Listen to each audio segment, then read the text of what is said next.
I am going to tell you a few scary that happened with me. I hope you support me in the comments. Here's the first one. I inherited my granddad's pub, but I can't bring myself to go into that cellar again. I don't think any kid likes cellars, but the one in my granddad's pub is something else. The way the pub is laid out is that it's split in half between living space for the pub landlord and his family, and then the pub itself. The living space and its winding corridors and staircases are hidden behind doors which only the landlord, or in my case, landlady, has the keys to. But Grandad always left them unlocked. He trusted his patrons. The pub has to have ways for the landlord to quickly get from one area to another without having to move through a crowd of patrons.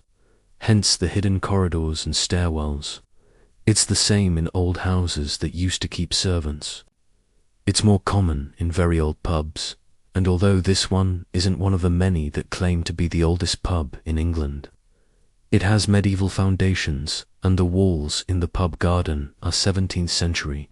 The building is a pretty Victorian structure. As a child, I made great use of the hidden passageways. What was always fun about going to visit Grandad was getting to secretly travel through the back of the pub, and then pop up in places and freak out the punters. "How did you get there?" they'd gasp, barely holding on to their pint glasses. "I thought you were a ghost." My favorite regulars were the old-timers. They knew all the pub ghost stories. They'd tell me about the little boy who giggles in the function room, who, according to a psychic that came in once, died of TB sometime in the Edwardian era. And there's the lady who cries in the pub garden. Some of the men claim to see her in a grey apparition dressed in Victorian morning dress. She likes to appear around midnight and doesn't like men, which keeps them from lingering in the pub garden after chucking out time. There's also a man in the main bar area who likes to whistle sea shanties. My granddad likes to think he was a pirate or a smuggler. We are, after all, situated near the coast, and the pub may well have partaken in some free trading. I'd always sit with my elders and listen to them spin yarns until it was time for me and my cousins to go to bed upstairs. Upstairs, we have 3 bedrooms, a bathroom and a sitting room.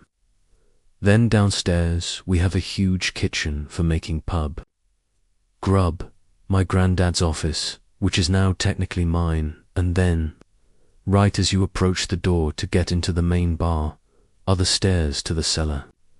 The pub portion of the building was renovated just after the war, but the living quarters where my granddad lived still looked very Victorian.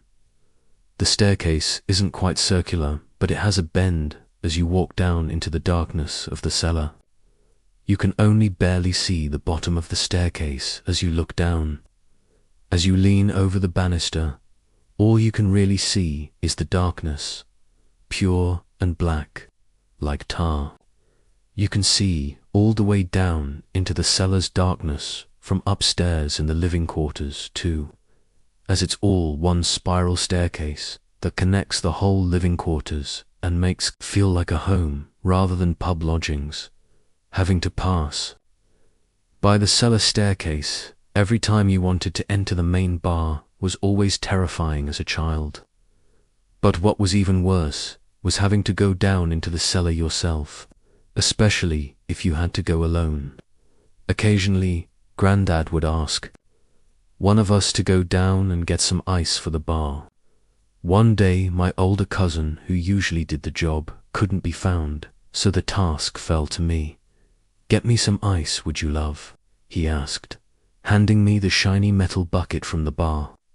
I hated saying no to the old man, especially when he asked so kindly, so I did as he bid me. As if on the way to the gallows, I walked across the red patterned carpet of the main pub floor with my head lowered, dragging my feet on the floor. I raised my small hand to the door handle and opened the door to the living quarters. I stepped in and closed it behind me. The comforting sounds of the pub, old rock and roll music and chatter were blocked out in the process. I was left with an uneasy silence. The stairs to the cellar were waiting for me on the other side. I flicked the light switch on. The cellar was flooded with yellowy light. My pleather ballet flats began to tap against the wooden stairs as I descended the curved staircase. The coldness made me come out in goosebumps. I hate that it's always cold underground. I've never been In my opinion, the underground should be foreboding. It's not meant for the living. I always think if a place is cold, damp, and dark, you, as a human being, should know it's not for you. Those spaces are trying to tell you that you aren't meant for them and to stay away. Unless you're a bat or a stalagmite. At the bottom of the staircase was the concrete cellar floor. I pattered across the floor, trying not to stare too long down any of the little mysterious-looking corridors or in the eerie dark spots where the light didn't reach. My eyes scanned over kegs and piles of packaged cans and glass bottles, until finally I reached the ice machine. It was an old, clunky thing, that word. Another thing that still bothers me about the pub cellar is how amplified noises become. I always tried to move around that cellar like I was trying not to wake someone up. As I gently lifted up the flap of the ice machine, the sound echoed throughout the cellar, as did the sound of the little plastic scoop plunging deep into the ice cubs. Then the most noisy part of picking up scoops of ice and dropping them into my metal bucket filled the empty cellar with an awful clattering sound. I imagined, as a young girl, that what frightened me about the loud noise was that those noises could cover up small noises, shuffles or whispers. And I always liked to have all my senses available to me when I was in that cellar. As I was finishing up collecting ice, I thought I heard shuffling behind one of the doors. The cellar had some doors which were always locked. It made my hairs stand on end, but I assumed maybe it was a rat. I clutched my bucket of ice, getting ready to make a mad dash for the stairs. I imagined myself darting up the steps, smacking the light switch off, and throwing the door to the bar closed behind me. I was just about to go through with my plan, feeling the adrenaline already start to kick in for my sprint, when 3 slow knocks came from my left. I turned slowly towards where the sound had come from. It was the old wooden door. The door was partly rotted in places. I stared at it, waiting for another set of knocks. Or maybe confirmation I had just heard a random noise and there wasn't. Something waiting behind the door and asking to be let out. I was also looking to see if anything was peeking from the woodworm gaps in the door. "Hello?" I said stupidly. For a second I wondered if the sound didn't come from my mouth, but rather it echoed through my head. I wasn't entirely sure why I'd said it. I sort of felt like the words had been drawn or pulled out of me. I kept staring at the door, waiting for a response. Really, I wanted to run, but couldn't unstick my feet from the floor. Double quotes, ... "Hello, oh. A voice greeted slowly. It drew out the vowels, strangely, in a faltering high pitch that made me feel sick. It reminded me of my older cousins doing an impression of me. There was a brief pause where my dumbass child brain was trying to figure out its next move. It was complicated because what if there was a person behind the door that needed help? What if someone was hurt behind that old door? I moved towards it. It crooned again, beckoning me closer. It began to scratch against the door, slowly, almost timidly, like a trapped, pathetic animal. My hand hovered over the brass doorknob. I had no idea whether or not this door was locked, but I could at least try to save the poor soul on the other side.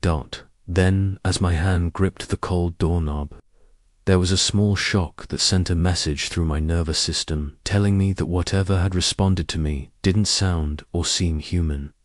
It was not to be trusted, and it did not need me. To save it, snatching my hand away, I decided to scream. In horror, I threw my metal bucket of ice at the door and bolted up the stairs, not daring to even glance behind me until I reached my granddad's side. It might surprise you to know that I've been down in the cellar a lot since. Never alone, but in all states of drunkenness, at all times of day, with lots of people, with just one person, with a little cousin, etc. Nothing has happened since that day. After that unpleasant experience as a kid, we, as a family, all went back down there and opened that door, which had been unlocked.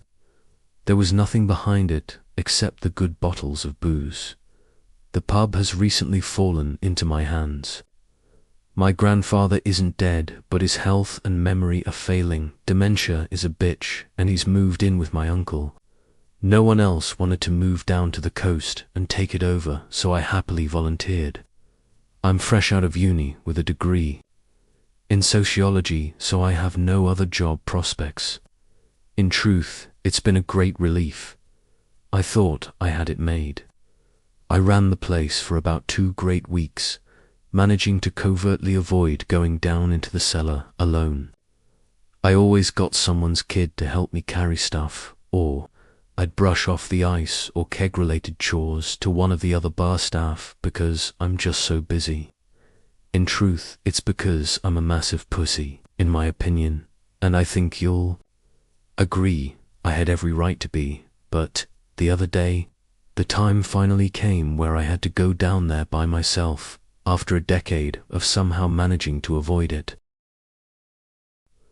It was a few hours before opening, before my bar staff were due to arrive, and I realized I needed J2Os.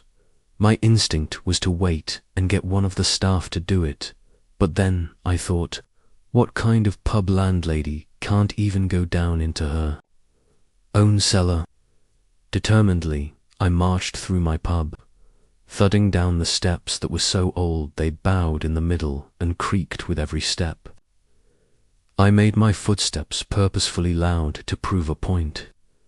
I was an adult and a landlady, and a big, strong, independent woman, and all that. Whatever I'd heard as a child could have been my imagination. Maybe one of my cousins played a trick on me they never owned up to. Maybe Granddad has a sound-activated something or other to keep us away from the good booze. I looked around my cellar, trying to enjoy my organized shelves and thinking up ways I could modernize the space.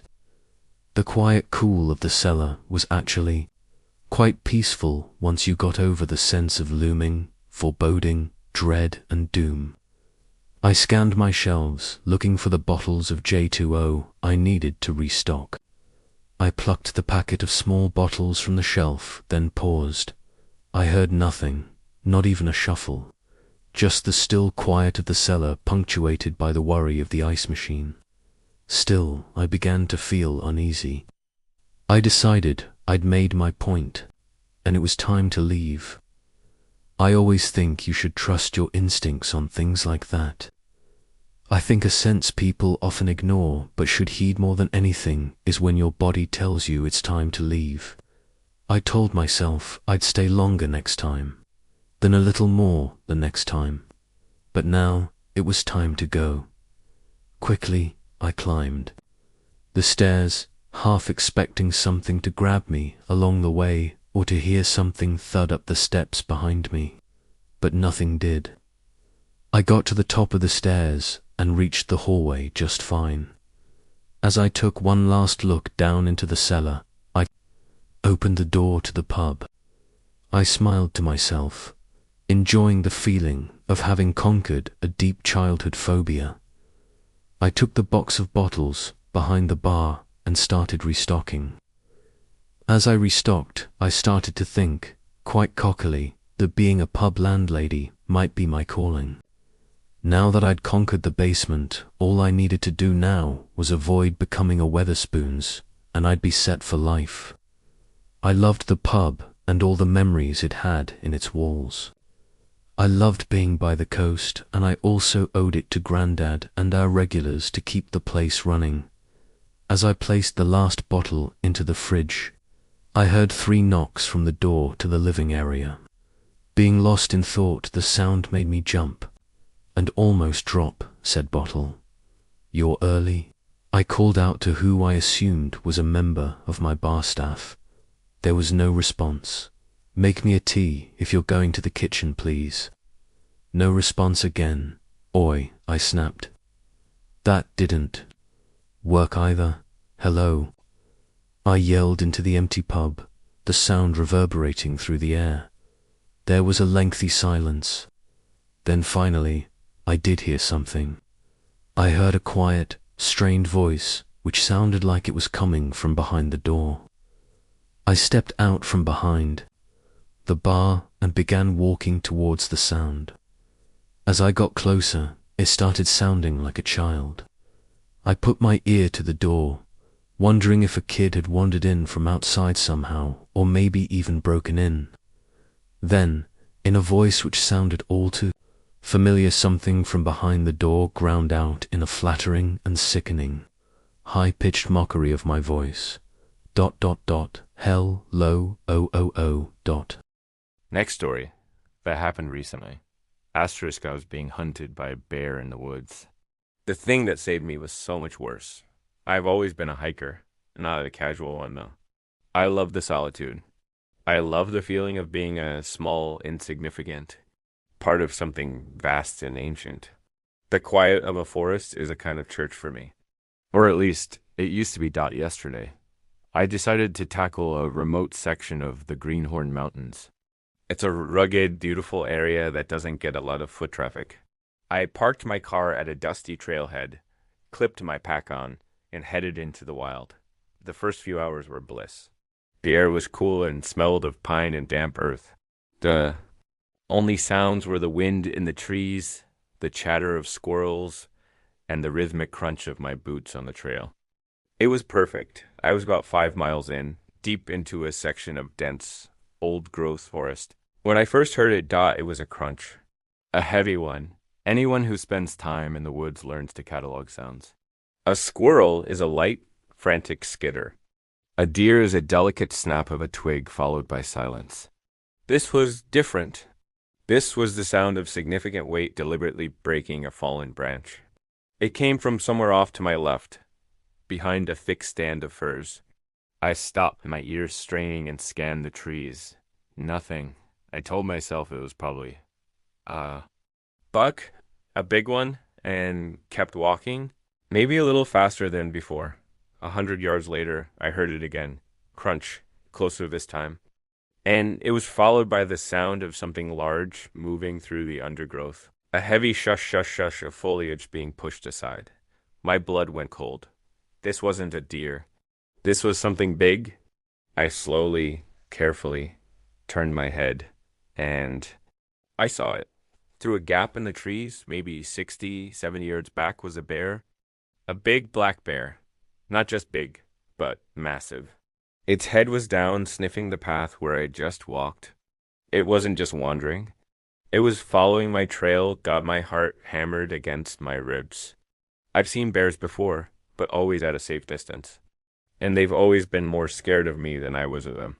This was different. The way it moved, the deliberate, focused way it followed my scent. This was a hunt. Every survival guide, every nature documentary I'd ever seen flooded my brain. Don't run. Running makes you prey. Don't make eye contact. Don't show. Fear. I took a slow, deep breath, trying to calm the frantic hummingbird in my chest. Okay. I'm okay. There's still distance. I just need to be smart. My plan was simple. Keep moving at a steady pace, putting distance between us, and slowly start to curve my path in a wide arc. The main trail back to the car was about a mile to my east. If I could circle around the bears, position without it realizing I was flanking it, I could get back on that main trail and head for safety. It was a gamble, but it was better than just walking in a straight line, leading it like the Pied Piper of Doomdot. So I walked. The next hour was the most terrifying, mentally exhausting hour of my life. Every step was deliberate. Every rustle. Leaves behind me sent a jolt of pure adrenaline through my system. I didn't dare look back too often. Maybe once every 5 minutes. Every time I did, my heart would sink. It was still there. A lumbering black shadow, moving silently between the trees, always keeping the same distance. It was patient. It wasn't in a hurry. It knew it had all the time in the world. The beautiful forest had transformed into a claustrophobic, terrifying labyrinth. Every tree was an obstacle that hid me from it, but also hid it from me. I kept moving, trying to execute my wide, circling maneuver. But the terrain was getting thicker, forcing me into narrow game trails. The distance was closing. I could hear its heavy breathing now, a low, guttural huffing sound that seemed to vibrate through the ground itself. The pretense was over. It knew I knew. And it was done being patient. I glanced over my shoulder. It was only 40 yards away now, and it was moving faster. Its walk breaking into a low, loping trot. The rational part of my brain screamed, "Don't run." But the primal, terrified lizard brain took over. All my clever plans evaporated in a cloud of pure panic. I ran. I crashed through the undergrowth, branches whipping at my face, my lungs burning. I didn't care about the trail anymore. I just ran downhill, hoping to gain speed. Behind me, I heard the bear break into a full charge. The sound was apocalyptic. It wasn't a lumbering beast anymore. It was a freight train of fur and muscle and teeth, snapping trees like twigs, its paws thundering on the forest floor. It was gaining on me. I could feel it. I was going to die.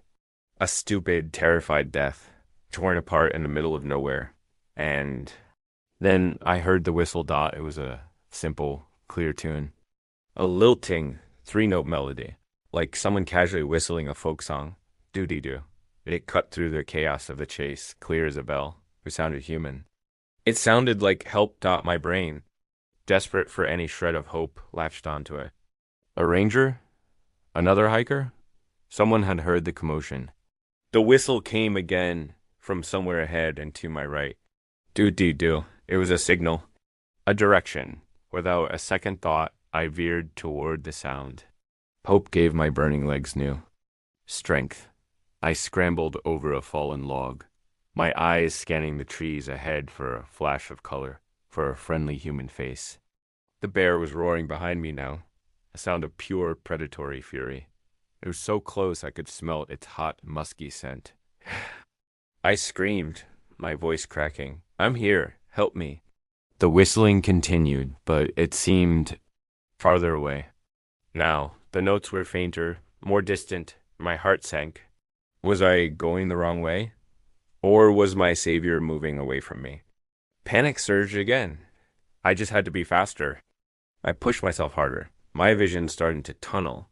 The sound of the bear was right at my heels. I could practically feel its breath on my neck. I burst through a final curtain of ferns into a small, unnaturally quiet clearing. And I saw him. It wasn't a ranger. Standing in the middle of the clearing was a man, or the shape of a man. He was impossibly tall and thin, like a figure stretched out of a nightmare. He wore tattered, filthy rags that hung from his skeletal frame, and a wide-brimmed, stained hat was pulled low, shadowing his face. Long, stringy, bone-white hair hung down past his shoulders. He was just standing there, utterly still, turned slightly away from me. He was carrying a large, heavy-looking leather sack over one shoulder. As I stumbled to a halt, my mind struggling to process what I was seeing, he shifted the bag. The top flapped open for a second, and something pale spilled out. Landing on the mossy ground with a soft, wet it was a human hand. My brain short-circuited. I stared at the severed hand, then at the sack, and I could suddenly make out the lumpy, gruesome shapes within it. The curve of a foot, the unmistakable shape of a human femur. In another hand, its fingers curled into a fist. The stories my grandmother used to tell me. Scary folk tales from her village to keep the kids from wandering off at night crashed into my mind. The impossibly tall, thin man. The sack of bones. The whistling got El Silban. The whistler. He turned his head slowly, and I saw his face beneath the brim of the hat. It was a ghastly, emaciated face, with skin stretched tight over a skull, and he smiled. It was a wide, horrifying smile, full of yellowed, broken teeth. He wasn't a savior. He was the thing the bear was running from. He was the thing I had run to. The whistle hadn't been a call for help. It had been his own hunting song. A roar from behind me snapped me out of my paralysis. The bear crashed into the clearing, its eyes wild, foam flying from its jaws. It saw me, then it saw the tall thing with the sack of bones. The bear, this massive, terrifying engine of destruction, skidded to a halt. A low, guttural growl rumbled in its chest, a sound of fear and aggression all at once. The man in the rags just stood there, his horrible smile never wavering doubt my survival. Instinct, which had already been screaming, went into overdrive. I didn't think. I reacted. I threw myself sideways, diving headfirst into a thick, thorny bush at the edge of the clearing. The thorns tore at my skin and clothes, but I didn't care. I was hidden from my painful hiding spot. I peeked through the leaves. The scene in the clearing was a tableau from hell. The whistler stood motionless, his sack of horrors resting at his feet.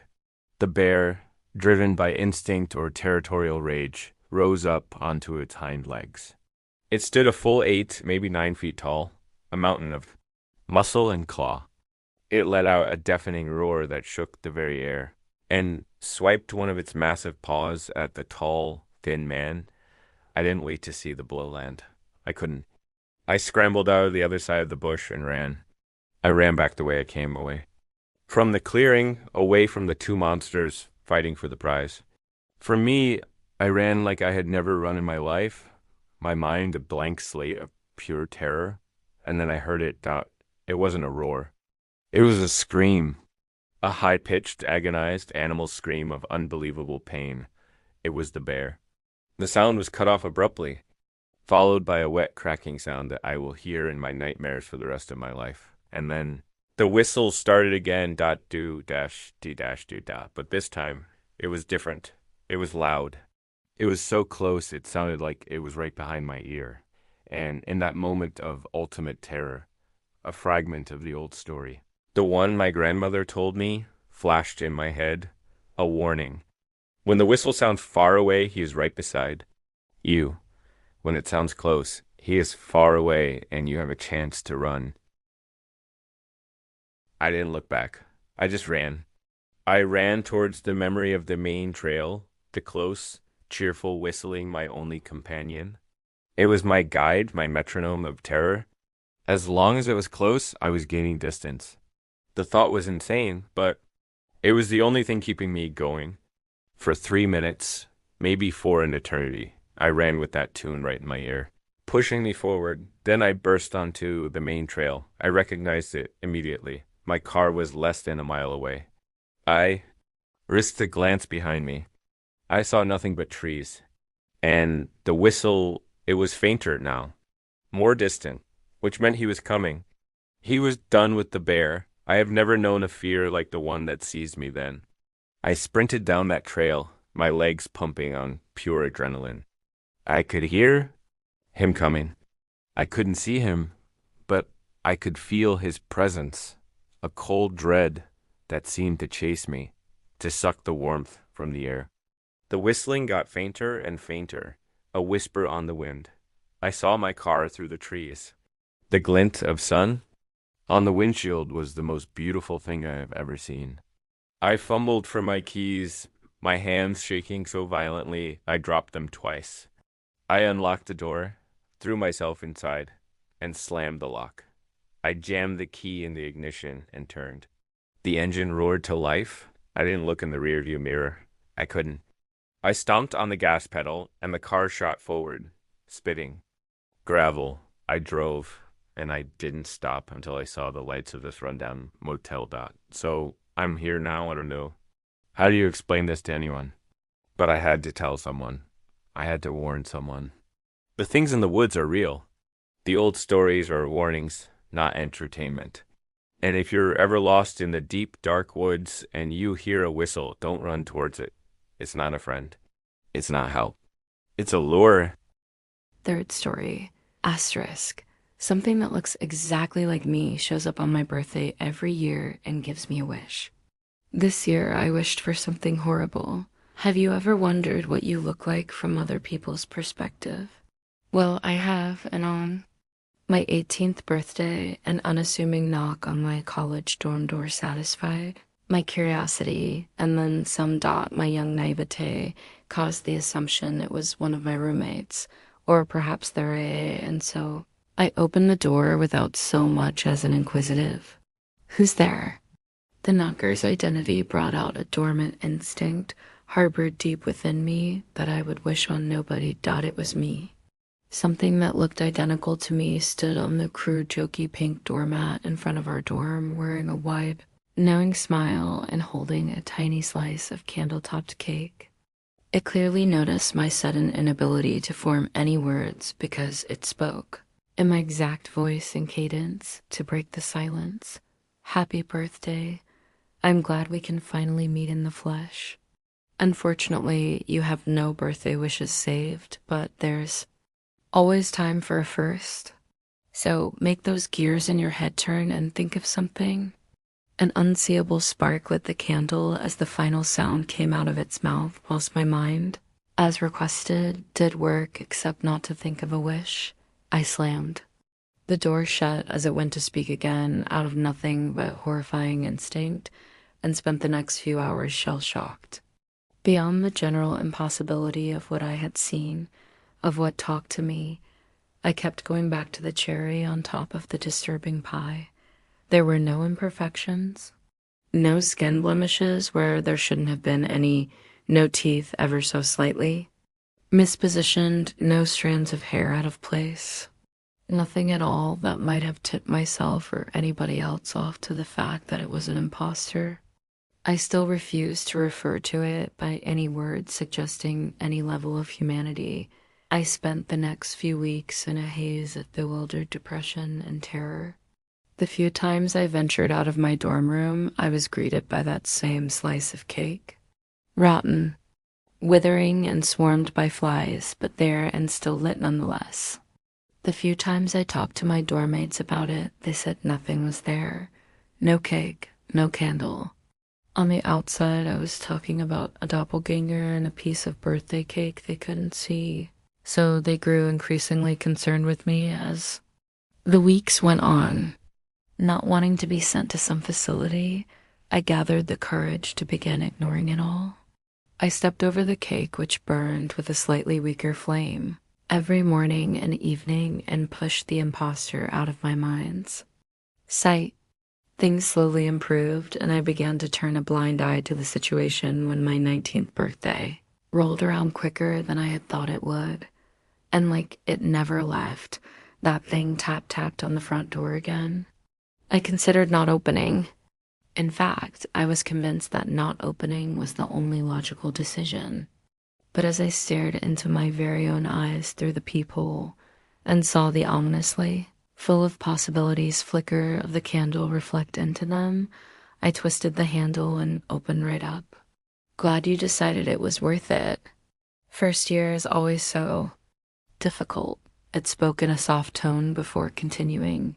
Like I was saying before, I was so rudely cut off. Happy birthday again. I'm pleased to be delivering your second wish. I hope you use it well, given the way your first was spent. Wasting a wish is not something I'm able to tolerate, but you get a pass since I never got the chance to explain it all. Wish for anything that affects you and only you directly. Your use of whatever you wish for may affect other people, but your wish itself cannot. The lines are blurry when you're just getting started, so just look for the flame to disappear. When you blow on it, please note that your wish will be delivered exactly as described, but you are not able to influence the source of fulfillment. Enjoy. It then placed a slice of cake identical to the year prior on the doormat and walked away. Is that what I walk like? I really have to change that, was the first thought in my mind. A nice ray of humorous sunshine amidst whatever the hell this was. That year I wished for money. Not quite fuck you money, but enough to leave me comfortable. Except it was money stolen from the proceeds of a charity fundraiser. I'd spent a lot in the time between my wish being fulfilled and the eventual knock at the door of my newly bought downtown apartment one evening. And even after all that's happened, I still feel waves of guilt rush over me because of this. Despite my protestations of ignorance and innocence, I was handcuffed and following a short trial handed a sentence of 10 years in a damp, bare-walled cell. Many nights were spent ruminating over what I had asked for, what I had unwittingly done, and what I wanted to do to the thing that made it all happen. But despite my continued pleas of innocence throughout the year, there was just no rational explanation for hundreds of thousands of dollars of stolen cash ending up wired into my bank account. I simply played the game and I lost, end of story, except when it came to visit me that same year and we locked eyes between the metal bars that chained me, I had forgotten that not playing wasn't an option. I didn't speak a word, just stared and wondered whether my cell neighbors or the guards had the ability to witness the sight before me as it recited a new monologue. I didn't even care for the ridiculously terrifying fact that all of this was real, at least to me. The cake subsequently spent a few days sitting on the cold concrete floor of my cell, the flame burning into and out of existence as I glanced at it, and then away before the whispering started. It sounded like a cacophonic buzz of young and old, voices all willing me into making my wish, into taking what was mine. They told me that I just had to be smarter, that now I knew there was a game to be played, to be won. I stood firm with my disinterest for quite some weeks, until I was called to the inmate telephone to be given the news that my mother had been murdered. She was found inside an industrial dough mixer. They still hadn't recovered the mangled pieces of her trapped inside that metal grave when I got the call, swinging wildly between states of unadulterated rage and grief. I stumbled my way back to my cell. I had an idea. The fainter-than-kindled light of the candle flame danced in the shadows as if to taunt me, as if to say, on behalf of something unexplainably real, look what you made me do, crouching and lips pursed until I was low enough for the air to whistle out of my mouth and onto the flame. I finally gave in to the temptations of the whispers. I wished for my doppelganger to die a slow and painful death. And at that moment, as soon as the flame bent and promptly went back to the nothingness from whence it came, my suffering began, even though I was granted a commutation of my sentence. On compassionate grounds, I still find myself trapped. My skin is gradually sloughing away, my arms and legs losing more function with each passing day, my mind slowly shutting down. I can barely type without frequent breaks. They have run every test, called in every expert with even a passing interest in my condition, but the doctors still can't explain it. I can.